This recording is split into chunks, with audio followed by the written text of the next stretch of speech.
Ratusan warga korban banjir Desa Garut, Kecamatan Darul Imarah, Kabupaten Aceh Besar terpaksa harus dievakuasi dari pemukiman mereka setelah rumah mereka terendam banjir dengan ketinggian mencapai 1 hingga 2 meter.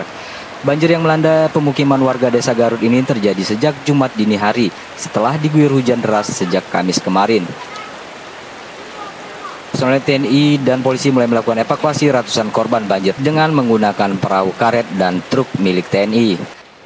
Sekitar 800 kepala keluarga Desa Garut ini telah dievakuasi ke gedung sekolah dasar Garut yang berada di permukaan lebih tinggi dan bebas dari banjir. Pemerintah setempat juga telah menyiapkan dapur umum untuk kebutuhan pengungsi. Selain itu, aparat juga memeriksa kondisi kesehatan korban banjir yang mulai terserang penyakit seperti demam dan gatal-gatal. Menurut warga, banjir yang terjadi sejak dini hari itu merupakan yang sangat terparah terjadi setelah dilanda banjir besar pada tahun 2000 lalu. Yang darurat-darurat saja dan yang gejala-gejala kayak demam atau ada kecelakaan seperti ada luka-luka. Mungkin